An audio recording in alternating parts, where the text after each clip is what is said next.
They taught us early to raise our hands, to ask before we spoke, moved, or dared to dream.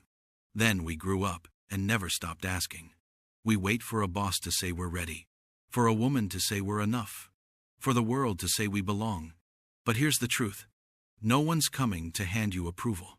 You were built with it already written into your bones the moment you showed up on this earth. You don't need permission to start over. You don't need permission to walk away from what's killing your peace. And you sure as hell don't need permission to be the man you were meant to be. So quit waiting for the nod. Stand up. Speak your truth. Take up space like you earned it, because you did. The world doesn't need another copy. It needs one, you. Unfiltered, unapologetic, unapproved, and unstoppable.